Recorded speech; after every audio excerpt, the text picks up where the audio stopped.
Olá, sejam muito bem-vindos ao Doutor em Pauta. Eu sou a Cláudia Tenório e hoje a gente vai falar de um assunto que dói e que muita gente sente essa dor em silêncio, que são os relacionamentos tóxicos.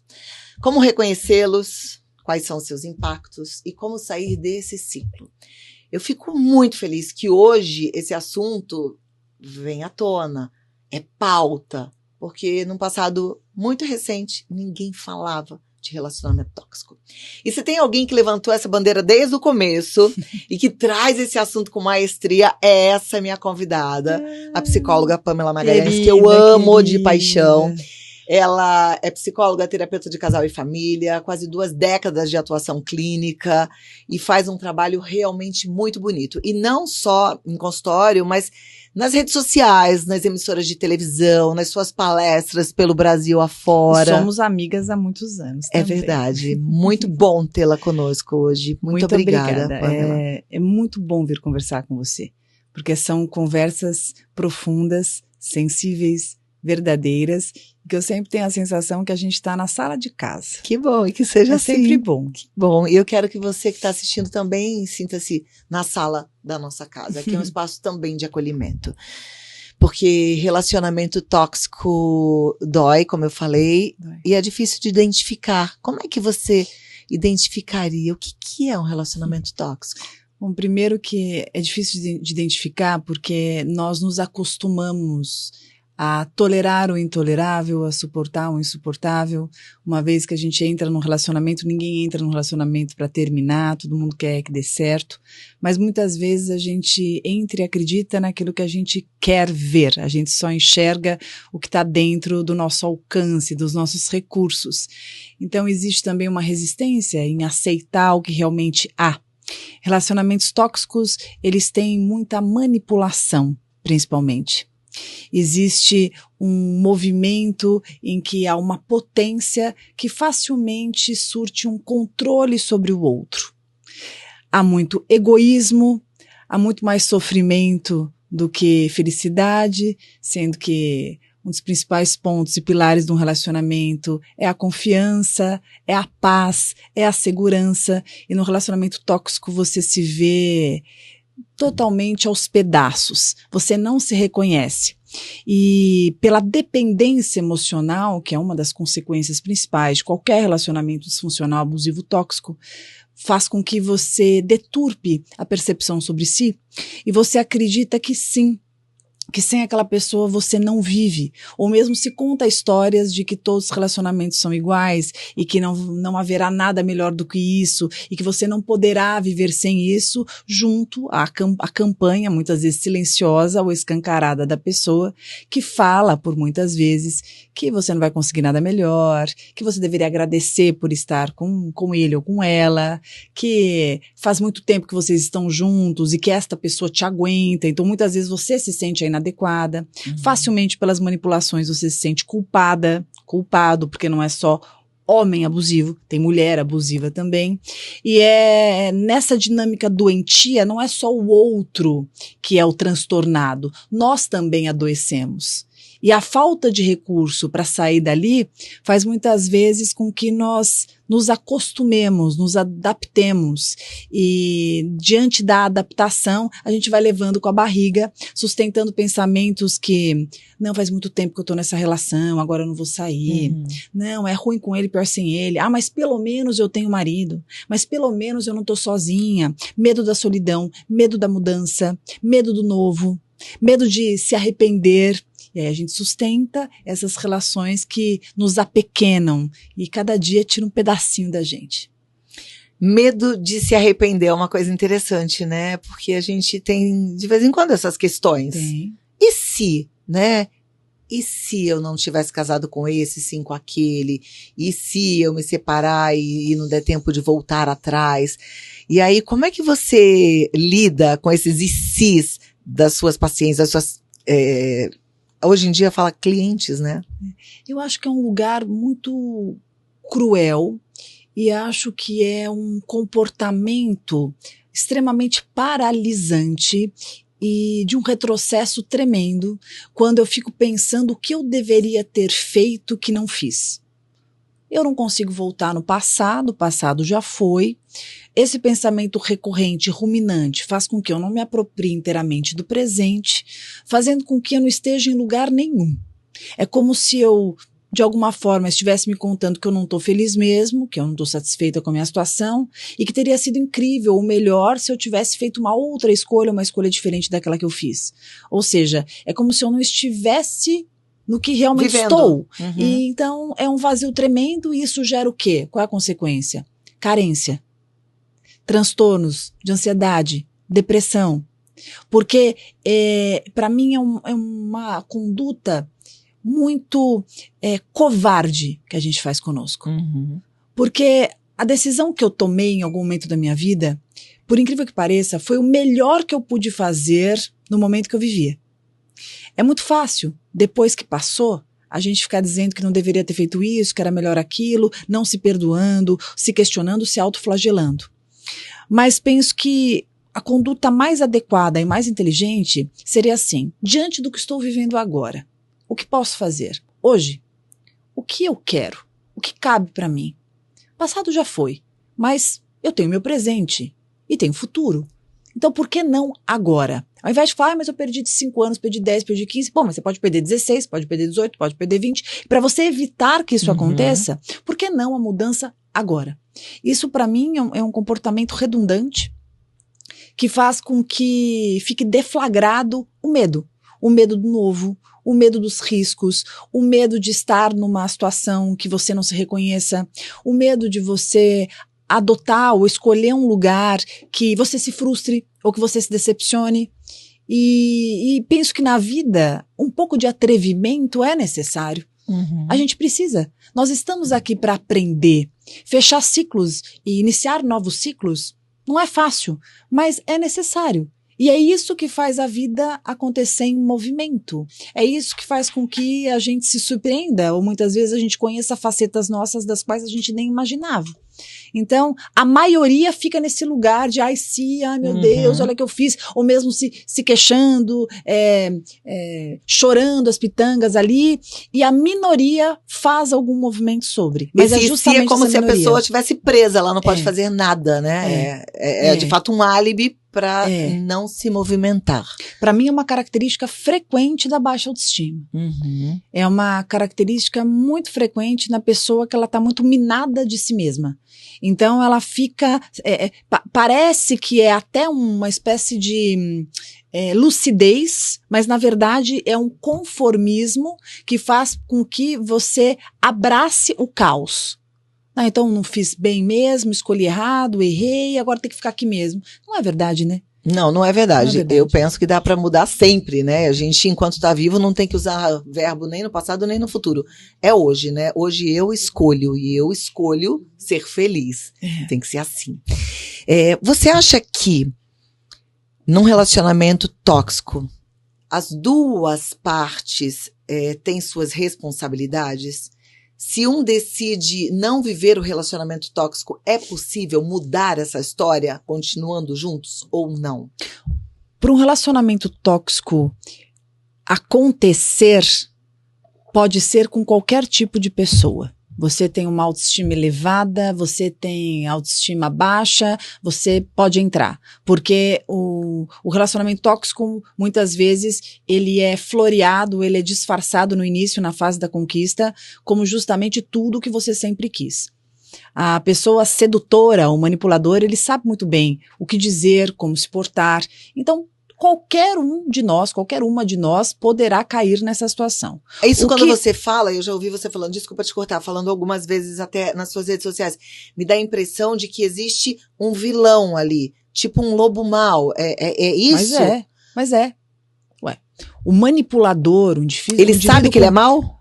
Não é que ele sabe que ele é mau, é o jeito dele de ser. Sobre ele não nos importa muito, o que nos importa é sobre ele conosco.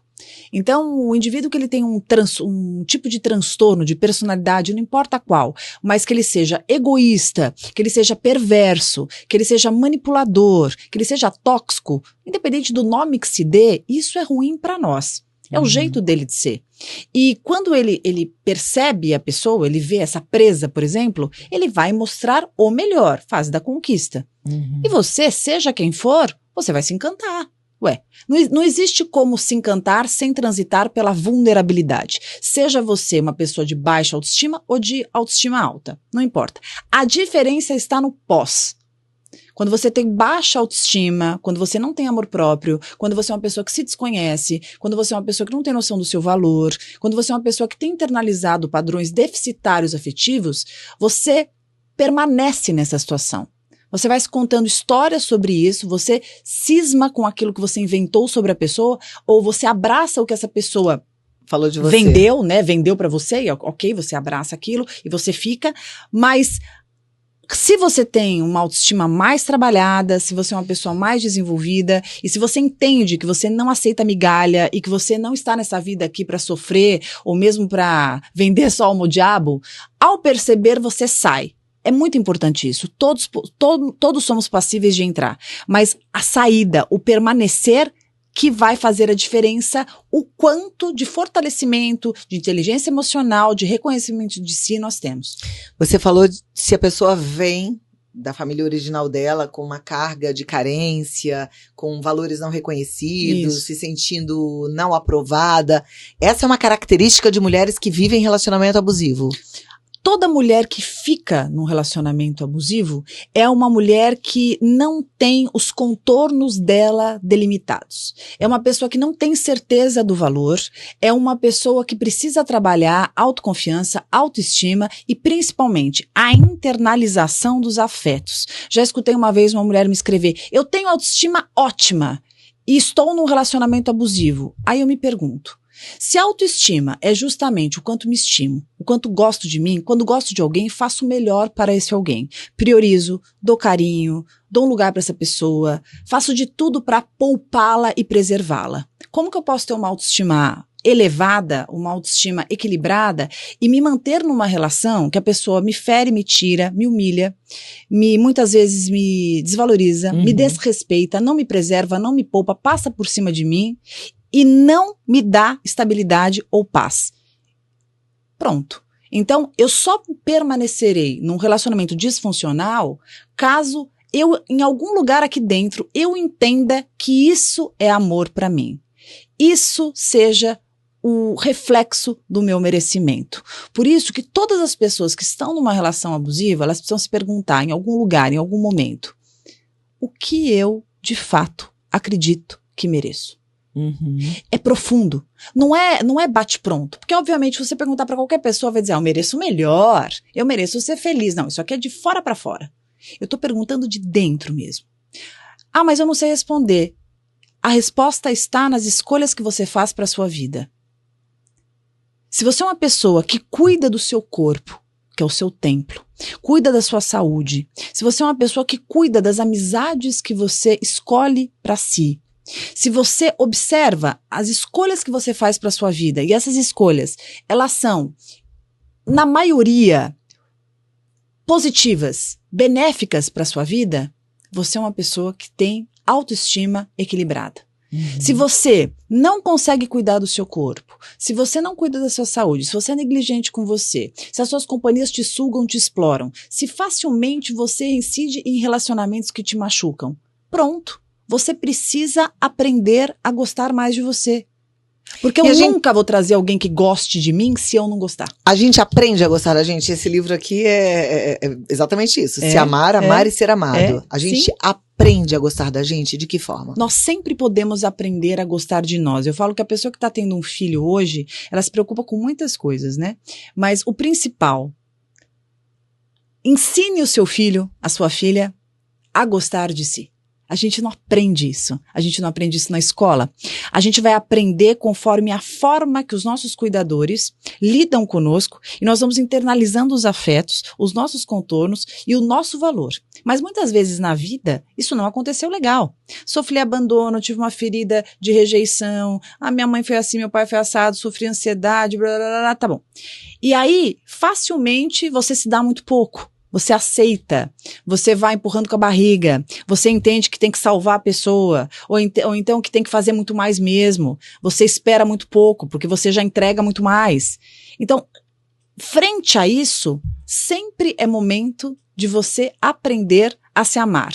Sempre. E a gente pode se reeducar amorosamente, que é começando a fazer carinhos para nós todos os dias. Sempre. Que nem nós estávamos aqui conversando, sentei aqui com você, comecei a conversar, dizendo para você que às vezes eu sinto que eu exagero nas atividades que eu escolho para mim. Então eu estou tendo certa lucidez a respeito do que eu estou fazendo comigo, como se eu estivesse passando dos meus limites. Uhum. E será que não é hora de eu me tratar com mais carinho? Mesmo eu, psicólogo, especialista, não sou melhor do que ninguém. Então, quando eu percebo isso, então pera, eu gosto de mim. O que eu posso fazer para que eu me sinta melhor? Uhum. Aonde eu posso me poupar? Que tipo de nãos que eu preciso dar que eu não estou dando? Que tipo de escolhas que eu preciso fazer na minha vida? Sempre é tempo da gente se resgatar, da gente se amar. E não é o outro que tem que fazer pela gente. Somos nós que precisamos fazer. Porque uma vez que fazemos, é quase que natural e automático.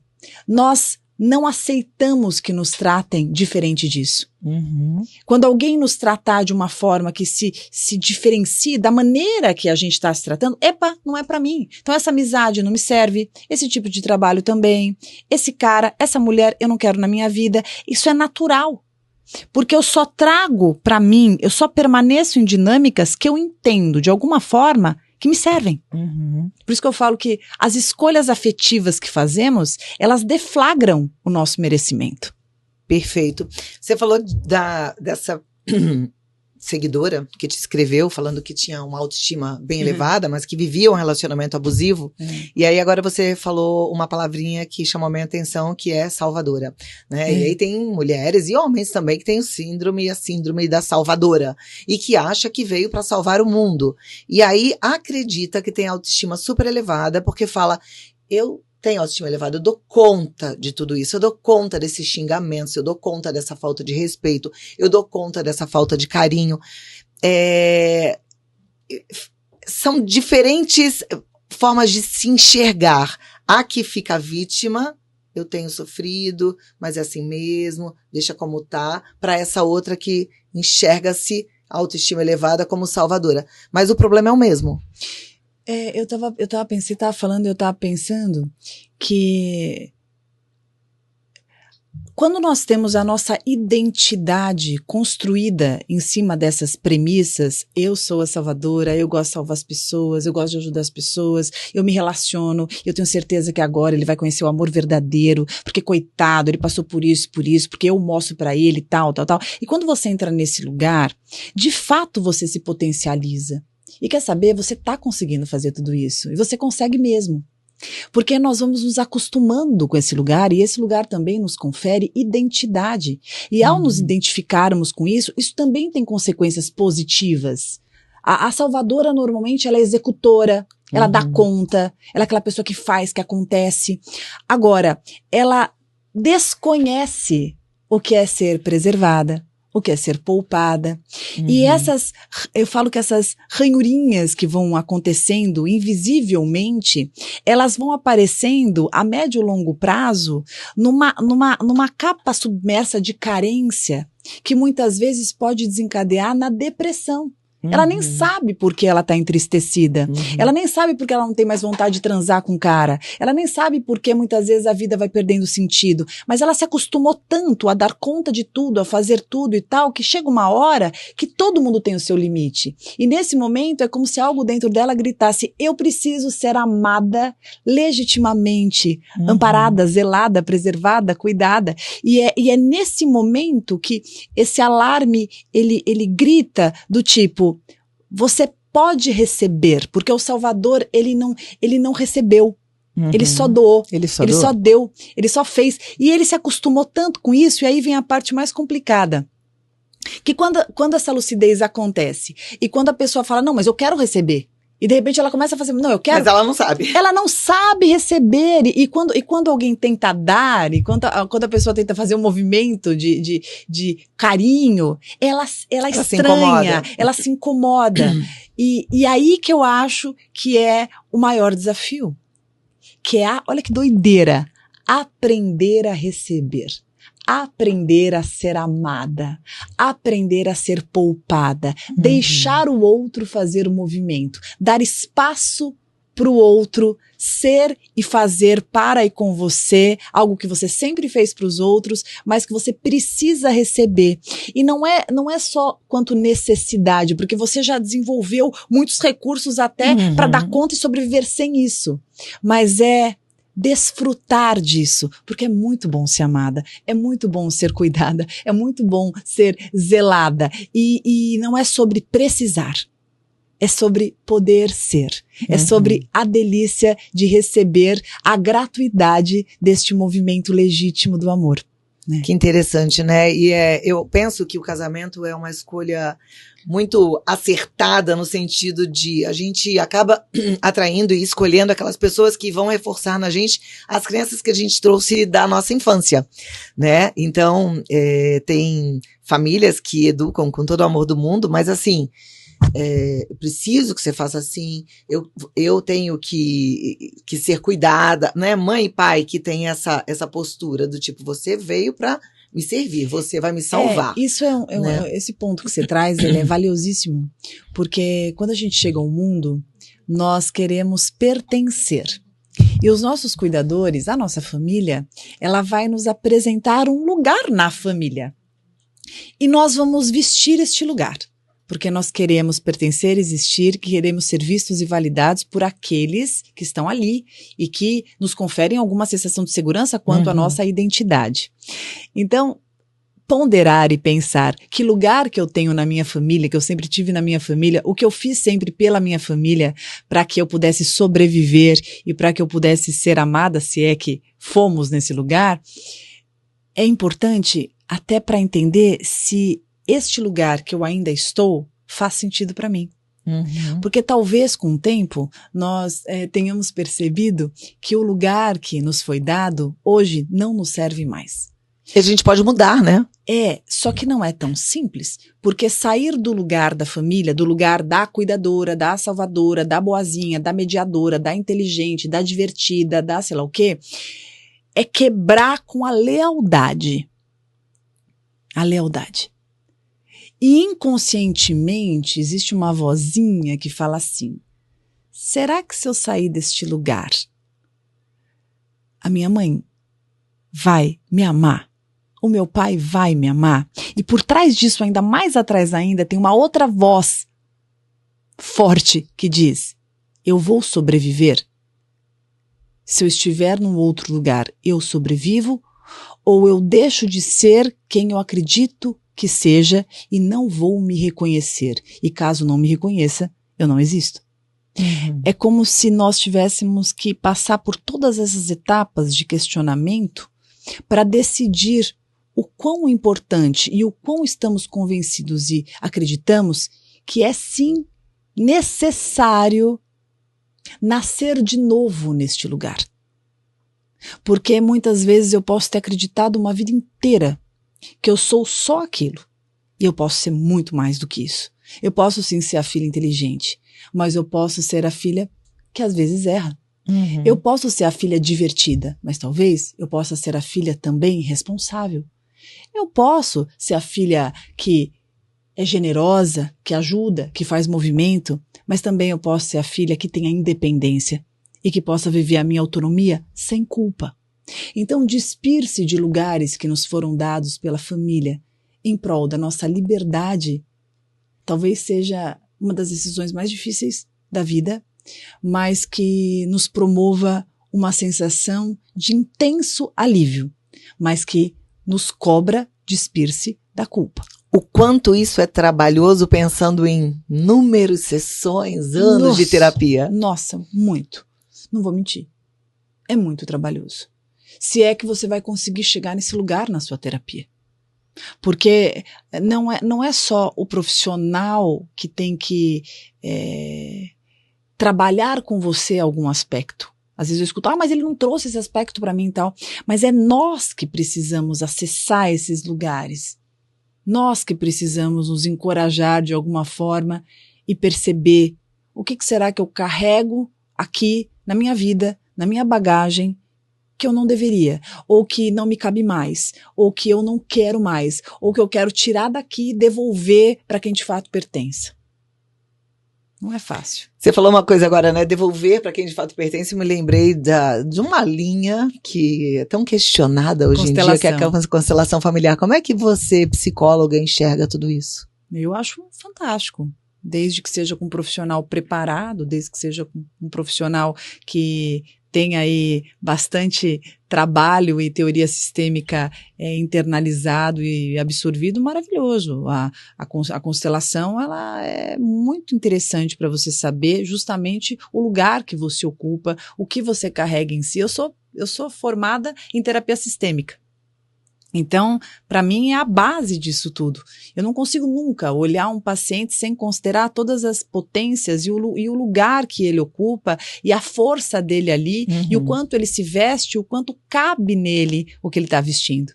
Eu gosto disso. Então, eu sou super, super a favor da formação da constelação para profissionais que realmente são sérios. Para olhar para trás, entender sua história e entregar o que não te pertence, o que você está carregando das histórias de outras pessoas da sua família. Gosto de você olhar pro teu agora e perceber quais são as vozes que ainda estão aí no teu interior e que te paralisam, quais são as vozes que te ajudam, o que tem na tua história que a gente pode atualizar, que a gente pode olhar melhor, da onde vem isso, da onde vem aquilo, quais são os pedaços que talvez tenham sido traumáticos, estressantes e que de alguma maneira ainda te doam muito. Eu gosto super, eu acho que é importante.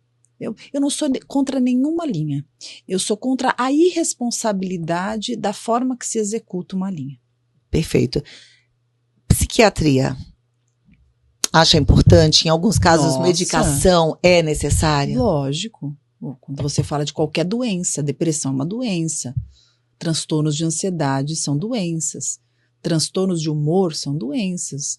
Doenças que você trata com medicamento, junto com o trabalho com um psicólogo que você se identifique, que você confie. É um trabalho em conjunto. Não tem mais importante nem menos importante. Tem esse trabalho multidisciplinar necessário em vários casos. As pessoas falam, mas eu não quero ficar dependente de medicação. Se você estiver com um bom profissional, você vai entender que essa premissa, ela é extremamente frágil diante de você ficar dependente de uma doença que você já adotou como uma forma de ser.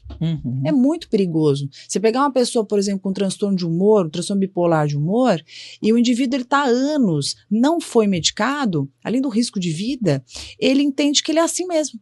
Esse é meu jeito de ser. Isso é um perigo. Ou o outro, não, ele é irritadinho mesmo. Quando, na verdade, ele tem uma depressão maior que nunca foi tratada. Então, para mim, a medicação, em muitos casos, faz-se necessária e a gente tem resultados maravilhosos. Isso para mim, é sobre prevenção e qualidade de vida. E quando a gente pensa em relacionamento tóxico, é possível que uma das partes ou ambas as partes estejam adoecidas de tal forma que, se tratar em conjunto com psiquiatra, terapia, essa pessoa mude a sua conduta, ou você acredita que não? Porque eu perguntei sobre o lobo mau, né? Essas características de perversidade, vamos lá. Primeiro que a gente tem que considerar que existe o doente que tem algum tipo de transtorno, que ele pode usar uma medicação, ele pode tratar com psicoterapia, ele pode apresentar uma melhora significativa e ter qualidade de vida, um relacionamento muito legal, melhorar muito o casamento, o namoro, seja o que for, ou mesmo para se relacionar com uma nova pessoa. E nós temos também a pessoa que é ruim. Tem isso, então é patológico, uma pessoa que é ruim. Sujeito ruim. Eu tenho uma dificuldade nisso, Sim, porque para mim todos são tentantes.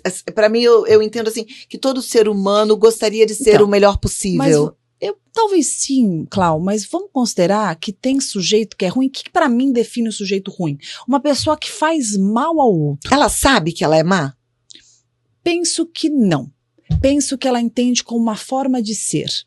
Porque essa história de saber queimar é relativo, porque quando eu sou má com você, eu não estou sentindo a dor que você sente. Então eu vou ter N justificativas para minha conduta, para mim mesmo, e eu vou aliviar muito a perspectiva. Porque é como eu pisar no seu pé, eu não sei a dor que você está sentindo. Eu vou dizer, nossa, mas precisa tanto. Eu não estou falando, obviamente, de casos extremos, né? De psicopatas, de homens que são doentes, né? Com transtornos sérios de psicopatia. Mas eu estou falando de relacionamento tóxico, tá? Pensando em casamentos que estão desregulados por conta de... Existem pontos e pontos. Então, o casamento ele pode estar irregulado, ele pode estar desregulado por alguma questão. Desregulado. É bom que a gente inventa a palavra. É normal. Pode estar desregulado por alguma questão, um comportamento mais egoísta, competitividade, insegurança, tal. A gente não está falando necessariamente, nesse caso, de transtornos. Mas quando você tem uma pessoa, por exemplo, com transtorno de humor não tratado, ela se torna tóxica naquela relação. Quando você fala de uma pessoa de característica perversa, manipuladora, ela se torna, sim, tóxica naquela relação. Uma pessoa com depressão, que não trata, não quer tratar, ela também se torna tóxica e muitas vezes abusiva na relação, porque o outro fica tentando que aquilo mude, fica tentando entender, passando por cima de si, sofrendo absurdamente. Só quem já se relacionou com pessoas desse perfil sabe do que eu tô falando. Então, isso é uma coisa. Mas tem a pessoa também que ela é ruim. Ela é ruim por natureza. É a forma dela de ser. É difícil aceitar isso. Mas tem gente que é ruim. O que é ruim? É a pessoa que tem condutas de personalidade que são nocivas para qualquer pessoa que ela venha se relacionar. E aí não tem jeito. A pessoa que está se relacionando com alguém assim tem que sair fora dessa relação. Não tem jeito. Agora, se a gente pensar em questões que possam existir no relacionamento, não, a gente está falando isso antes de começar. Não tem como. Você se relaciona há quantos anos? 34 anos. Eu há 20. Então nós duas temos relacionamentos longos. Nós já passamos por um monte de coisa. Se a gente sentar aqui e começar a falar, a gente já passou por um monte de coisa. Muitas vezes eu posso ter parecido tóxica, ele pode ter parecido tóxico, porque tem momentos da vida, tem altos e baixos, tem momentos difíceis, tem momentos que a gente está passando por isso, por aquilo, mas há uma diferença entre esses comportamentos e a pessoa que tem de fato um transtorno, a pessoa que é mau caráter, a pessoa realmente que não queira se ajudar, né? Então são dois pontos diferentes. Agora, num relacionamento que você tenha, seja qual for, que eu acho que isso é um ponto da atualidade que tem que se levar em conta, tem que se trabalhar a flexibilidade, a tolerância. Não existe pessoas perfeitas. Gostei essa fantasia de achar. Um pouquinho disso. Essa fantasia, que nem nos aplicativos de relacionamento, querer achar a pessoa perfeita. Tava tendo agora o casamento às cegas, fica buscando uma pessoa perfeita. Gente, não tem ninguém perfeito. Eu não sou, você não é, ninguém é. O máximo que a gente vai encontrar é uma pessoa com as suas questões, conhecedora das suas feridas, tentando melhorar, com disponibilidade afetiva. Isso já é maravilhoso. Todos nós temos as nossas questões. Por isso que o reconhecer dos seus pedaços, das suas limitações, daquilo que você não tem muito legal, daquilo que você tem de legal, do que cabe para você, do que funciona, faz uma grande diferença. Agora, ficar buscando a vida inteira um príncipe encantado, uma princesa encantada, alguém desenhada, de acordo com todas as projeções que você faz, isso eu acho que é característico de quem sempre pula de um relacionamento para outro, nunca é o suficiente, não tem tolerância, sempre tem a sensação que vai achar uma coisa melhor ali. Isso eu penso que é até infantilidade, né? É uma falta de maturidade muito grande, porque é muito legal a gente construir relacionamento e passar por algumas fases, por alguns desafios e deixando esse relacionamento robusto. Na minha experiência, eu tive vários momentos muito difíceis. E hoje eu olho e falo, que legal, a gente tá bem, né? A gente conquistou. Parece que a gente subiu degraus juntos, fomos melhorando. Pra mim, amor é isso. É que nem quando a minha filha nasceu. Imagina, eu estudo isso a vida inteira e as pessoas falavam assim, nossa, quando o seu filho nascer é o maior amor do mundo. Eu olhava, muito sinceramente, eu não senti o maior amor do mundo, mas hoje eu sinto. Cada dia eu sinto mais amor. Cada dia eu olho e eu me emociono. Eu me emociono pelo serzinho que ela está se tornando. Mas por quê? Porque isso é construído. Para mim, amor é construção. É troca. Quando alguém te conhece e fala, te amo, Clau, você tá boca para fora. Agora, quando eu falo para você, nossa, como eu escrevi no livro para você, né, eu te admiro, eu me inspiro com você, eu te amo. A gente tem anos de relação, de troca, de momentos. É honesto, é sincero. Há uma construção interna, há um vínculo estabelecido. A admiração mútua, a construção, a reparação, a flexibilização, a comunicação, o diálogo, o cair e levantar, para mim isso que constrói e que pode ser chamado de amor. Caso contrário, é projeção, é idealização, é fantasia e é inconsistente. Que lindo. Eu acho que daí a gente consegue entender bem o que é um relacionamento tóxico e o que não é tóxico, né? Então eu entendi que se existe vontade de ambas as partes de construir, de caminhar, de crescer, de amadurecer, de ter um relacionamento cada vez mais gostoso, isso é amor, isso não é tóxico. Desafios vão acontecer. É isso. Cláudia, para mim, tá faltando, você vai falando, eu vou pensando no mundo hoje. Eu acho que falta no mundo hoje essa disponibilidade de fazer juntos, de investir, de olhar, de conversar, de perceber, de sair um pouco do próprio umbigo, considerar a outra parte, se dar conta das falhas. A gente está vivendo numa fase do mundo que parece que ninguém erra, é tudo o outro que fez, sempre tem um culpado, sempre tem vítima. Poxa, reconheça, perceba a sua contribuição no que foi bem feito e no que foi mal feito. A humildade, acho que junto com a consciência, com a lucidez, com a maturidade emocional, faz com que a gente consiga construir relações mais honestas, mais consistentes e mais fortes. E é justamente os elos, seja na amizade, seja na família, seja na relação amorosa, é só isso que importa no começo, no meio e no fim das contas. A gente não precisa chegar no momento terminal da vida ou perder alguém querido para reconhecer o quanto era importante aquele vínculo e tal, que a gente consiga reconhecer agora e para tanto que a gente cuide dos nossos vínculos. Mas para que eu consiga cuidar, eu preciso saber o valor. E para eu saber o valor, eu preciso primeiro olhar para mim e entender o que é importante na minha vida. O que faz sentido eu construir, quais são as minhas reais prioridades. E eu acho que essa percepção, ela fará com que eu faça investimentos que realmente valham a pena. E eu cuide com mais carinho, eu desista menos e eu insista mais em fazer os meus pedaços e perceber a importância da disponibilidade afetiva e da reciprocidade afetiva. Que lindo e que importante tudo isso que a Pamela falou. Eu fico pensando que talvez você tenha chegado aqui no podcast porque esteja vivendo ou acha que está vivendo um relacionamento tóxico. Acho que deu para ficar bem claro se você está ou não está num relacionamento tóxico. Mas eu queria só, pra gente concluir, que você apontasse mais uma vez, assim, deixasse meio que um resuminho, assim, para que ninguém tivesse dúvida o que é um relacionamento tóxico. Posso falar ali? O sinal de alerta. Então, vou falar ali. Olha um pouco para sua vida. Você se reconhece? Você se olha no espelho e você se encontra? Quando a gente vive um relacionamento tóxico, disfuncional, abusivo, a gente não tá mais fazendo o que a gente gosta de fazer. A gente não se encontra no nosso corpo, nas nossas roupas, nas nossas companhias. A gente se afasta das pessoas queridas da nossa vida.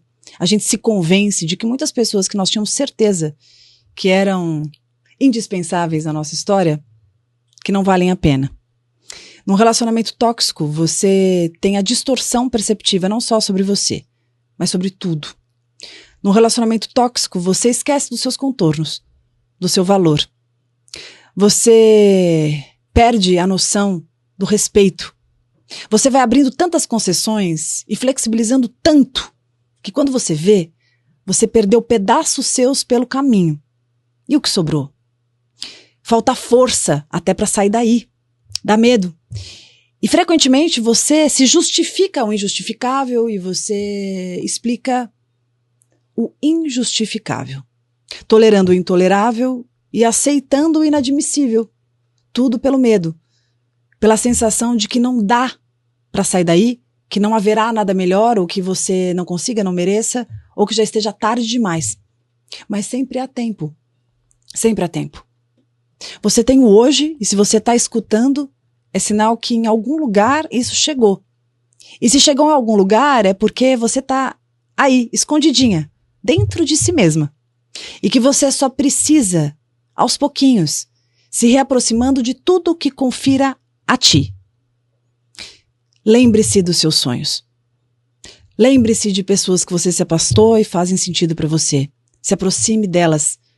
Se aproxime daquilo que desperta a sua essência e que é a sua verdade. E pouco a pouco, retomando essa força, você vai conseguir ter a certeza que aí não é o seu lugar. E finalmente reconhecer o seu valor, o seu tamanho e abrir os braços para o seu merecimento, que tá assim louco para te encontrar. Ela é brilhante e eu só posso agradecer. Muito obrigada. Obrigada, Eu tenho certeza que você a conhece. Provavelmente a segue. Se não segue, comece a seguir ontem. Psi Pamela, maravilhosa. Minha amiga. Você falou que você escreveu no livro, eu não vi. Escrevi, fiz dedicatória, lógico. Ah! Tá agarrante, mas eu leio. Eu escrevi assim: Clau, minha amiga, há anos te conheço, te admiro e te gosto muito. Continue iluminando caminhos e prosperando na sua vida. Um beijo. Obrigada. Amo você, Psi Pamela! Linda, maravilhosa. obrigada. Até a próxima. Obrigada. Beijo. Vai Beijo. descansar, curtir aquela filhota linda, aquele marido Preciso. maravilhoso. Precisa. Obrigada, meu amor.